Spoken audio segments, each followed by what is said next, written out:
é hora de falar de amor, amor. E o amor de Lula, todo mundo sabe quem é a Janja.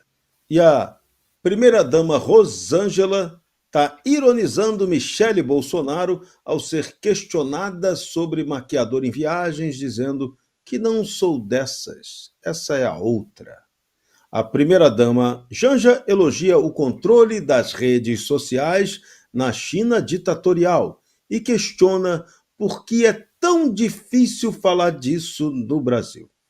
Ela defende uma crítica ao TikTok feita no jantar com Xi Jinping, negando quebra de protocolo e afirmando: não sou biscuit de porcelana. Janja mantém o xingamento que ela fez a Elon Musk no G20, arrependendo-se apenas do momento, mas não do conteúdo da fala dela. Ela justifica a presença na cúpula do G20 na Índia pelo desejo de ouvir o que os homens estavam discutindo. Admite ter criticado Lula por uma piada machista sobre violência doméstica, dizendo que não passa pano para ele, o seu amado. André Marcília, essa entrevista da Janja é uma daquelas que entra para o nosso folclore tupiniquim. E a primeira-dama deu uma notícia bacana para todo mundo nessa entrevista. Ela jura que não é candidata a coisa nenhuma em 2026. E deu uma outra notícia que pode ser melhor ainda. O desejo dela é deixar o governo e poder viajar, viajar, viajar. Já pensou se isso acontecer? O Lula, então, não seria candidato à reeleição. Mas ela diz que tudo depende do Lula decidir se vai ou se fica, e se vão deixar se ele vai ou se fica, né? Eu não acho, não. Quase que eu falei Janja, desculpa, Zé. Quase que eu chamo de Janja. Imagina só, você poderia com certeza me processar e eu me assumiria como alguém que teria de te indenizar sabidamente. Com certeza eu te daria razão. Veja só, a Janja, se ela quer no ano que vem viajar, isso me parece que eles querem sim se reeleger, porque afinal de contas o governo do Lula é só viagem. Então tudo que o Lula faz com a Janja é viajar.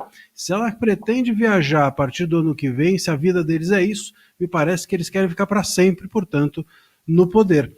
É uma péssima notícia, talvez. O que eu acho incrível, tem algumas coisas nesse vídeo aí, enfim, esse negócio de se considerar inteligente, isso é tão adolescente que me dá uma preguiça imensa. Se você quer saber de uma pessoa que não é inteligente, é aquela que se considera inteligente, porque a dúvida é sinal de inteligência e não a certeza. E uma pessoa que se diz muito, eu tenho bom senso, em geral não tem. É que nem quando alguém chega, isso acontece muito nos tribunais, né, na sustentação oral, o cara chega na frente dos desembargadores e fala assim: serei breve. Pode ter certeza que vai demorar a beça a fala dele. Sempre que você anuncia alguma coisa, em geral, você faz o contrário. Se ela se anuncia como tendo bom senso e inteligente, vocês já imaginam, então, o que ela deve ser, na minha opinião. E eu acho que na opinião de boa parte das pessoas que aí sim têm bom senso de verdade, são inteligentes. Agora, essa fala dela tem dois pontos que são incríveis. Primeiro, que ela não consegue mesmo falar problema, ela só fala problema. É impressionante isso, eu não sei se ela está querendo imitar os chineses aqui, com o perigo de eu ser considerado xenófobo, mas enfim, problema parece ser coisa de chinês. O que a Janja, hoje está difícil, o que a Janja, mas enfim, elas competem, o que a Janja também não consegue entender é que pedir prisão para quem usa a palavra é algo muito difícil aqui no Brasil por uma única razão, porque aqui no Brasil a gente ainda tenta, com todas as nossas forças, nós tentamos ter uma democracia, nós tentamos resgatar uma democracia. Sabe quais países em que a prisão é resultado da fala? Arábia Saudita, Irã, China, Rússia, Cuba. ao lado desses países que a Janja quer que nós estejamos. Então, se depender de nós, se depender das pessoas que são inteligentes e que têm bom senso, eu creio que vai sim ser muito difícil esse debate, vai sim ser muito difícil nós implantarmos aqui no Brasil um regime sobre a liberdade de expressão semelhante ao desses países que não têm nenhuma liberdade de expressão, que são autoritários e que, do ponto de vista democrático, são zero à esquerda. Em nome do amor, no Bradock Show, vamos ouvir agora a fala da primeira-dama, Rosângela da Silva. Aí o presidente Xi falou, inclusive, que eles também têm problemas dentro da China. Apesar de ter uma regulação muito forte lá, só pode usar a tela a partir de 11 anos com um horário específico, não pode ter rede social, tem toda uma regulamentação. Ele disse, se aqui não seguir a regra, tem efeito, tem prisão, tem, sabe? Tem toda uma legislação. E por que é tão difícil a gente falar disso? É difícil, né? Por isso que o IBGE expandiu a parceria com a China durante a visita oficial de Lula, assinando novos acordos com as organizações chinesas. O Instituto discutiu um memorando fechado com o Instituto Nacional de Estatística da China em 2024 e anunciou parcerias adicionais. Novos acordos incluem Academia de Estudos Contemporâneos da China e Universidade Normal de Hebei para o Centro Conjunto de Pesquisa. A parceria prevê troca de informações, intercâmbio entre think tanks e cooperação em comunicação internacional também com os chineses. O ex-diretor Simon Schwartzman critica a aproximação, afirmando que a China não é um bom exemplo por ser muito fechada. Schwartzman sugere a Índia como o melhor modelo para a modernização do IBGE por avanços em digitalização e identidade digital. Meu caro Dárcio Bracarense, mais uma, hein? A China, devagarinho, vai tomando conta do espaço tupiniquim. Já era esperado, mas eu acho que nesse caso aí específico, a gente tem uma espécie de socorro que estão tentando dar para o Postman, porque os números do Postman não convencem ninguém mais, né? As pessoas estão tendo dificuldade, o desemprego cresceu, todo mundo sabe disso, a gente sente isso quando a gente observa as pessoas buscando trabalho e não encontrando. É claro, existe o subemprego, né? Existe até trabalho escravo, que é negligenciado por esse governo, igual a gente viu na fábrica Massari, lá na Bahia, na fábrica de uma construtora chinesa de carros elétricos. Agora, assim, pelo Postman, está todo mundo bem empregado. A inflação está controlada. Os dados do IBGE são absolutamente fantásticos. Inclusive, a gente tem 57 milhões de pessoas dependendo do Bolsa Família, embora tenha só 7 milhões de desempregados. Então, eles precisaram buscar na China apoio. Assim como vão buscar na China apoio também para a censura, que a dona Janja estava opinando na pauta passada. Assim, ela se considera inteligente, né? É claro que a gente não pode discutir essa questão, porque, né, existe o tal rocambole do inferno que a gente pode ter algum problema. O réu cambole, né? Agora, prefiro não falar nada sobre o que cada um acha de si, né? Agora, assim, honestamente falando, quem votou nela para ela ter opinião sobre censura e controle de rede social? A gente está vivendo um período muito sério, sabe, Serrão? Porque esse IBGE chinês, ele dá informações para o mundo que são também muito estranhas. Só para encerrar, tem um pesquisador da Universidade de Chicago, o nome dele é Luiz Martinez. Ele estava fazendo uma análise das imagens noturnas de satélite e observou que os países que têm democracia, a iluminação noturna cresce de acordo com o PIB. Ele fez uma análise desde a década de 80. E nos países onde há ditadura, a iluminação noturna cresce cerca de 30% a 40% menos do que o PIB anunciado por eles. Ou seja, os dados não são confiáveis. E é esse instituto chinês que informa um PIB absolutamente esquisito, chinês, que vai orientar o nosso IBGE. estamos no caminho do sistema chinês. Está tudo muito parecido já. Tá, igualzinho. Eu tô dizendo, nós estamos no caminho do Xi Jinping. Você que tá ligado no Bradock Show, a gente precisa do seu apoio.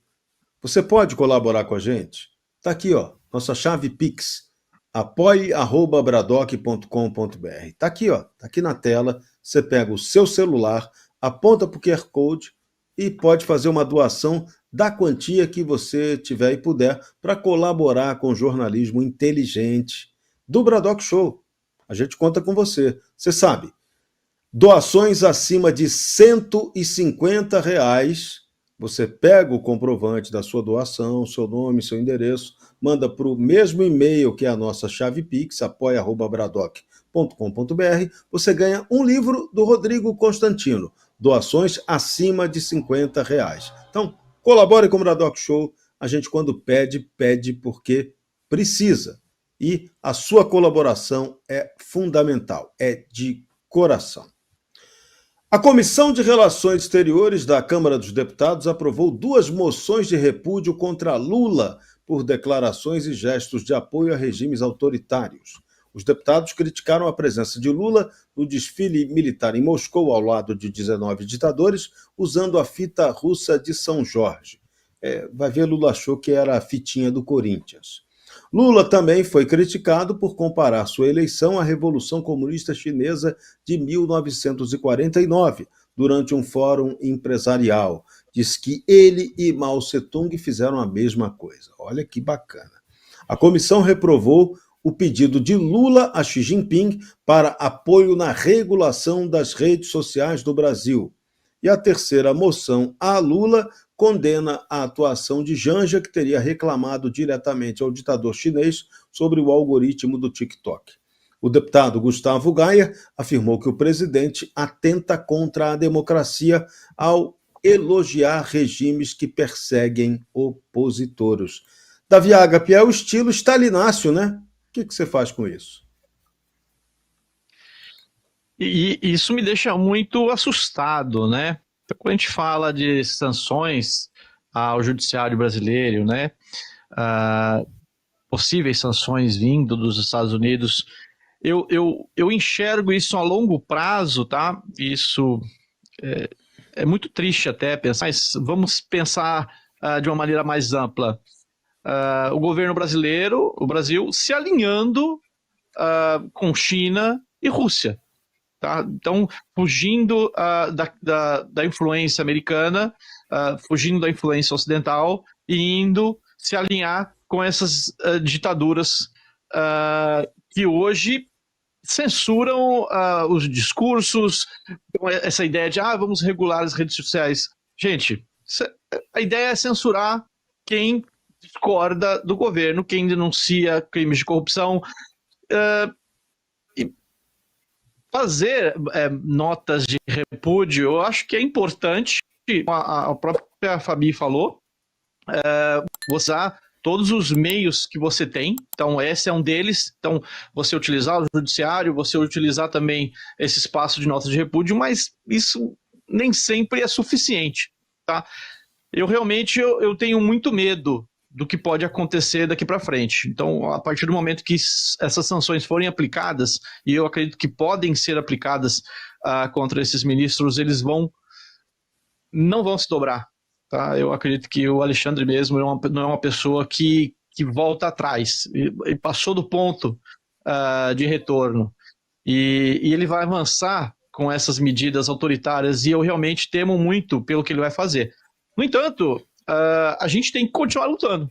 A gente tem que continuar lutando com as armas que a gente tem enquanto a gente pode. Enquanto a gente tem vozes, a gente tem que falar, a gente tem que denunciar, e é o que eu continuarei fazendo através do meu trabalho e através, enfim, das investigações que estão em andamento sobre a censura no Brasil. É isso, resistir. Jornalismo de verdade é necessário e indispensável. A gente já tratou hoje no Bradock Show da cagada na Inquisição do 8 de janeiro. Mas cagada mesmo fez o ministro Fernando Tachad. Ele afirmou que o recuo nos aumentos das alíquotas do IOF foi uma revisão para evitar especulação no mercado financeiro. O governo suspendeu a alíquota sobre a aplicação de fundos nacionais no exterior após uma reunião no Planalto na quinta-feira. Haddad disse que comunicou a possível revisão às 20 horas e que a decisão foi tomada mais para o fim da noite. O ministro negou coordenação com o Banco Central, contradizendo declaração do secretário executivo do Ministério, Dario Durigan. A Fazenda restaurou um decreto de 2007 que determinava imposto zero para operações de fundos no mercado internacional. A medida original foi vista como uma medida de controle cambial com alíquota de 3,5%. O mercado não gostou, Haddad recuou e a coisa ficou esquisita, muito esquisita. Então, Tachad, você está levando o Brasil para o buraco, assim você não vai fazer Lula cumprir aquela promessa que ele fez de que ele, Lula, só perde para ele mesmo. Por enquanto, ele está perdendo para ele mesmo. Só que ele está levando o Brasil e os brasileiros à derrota muito antes.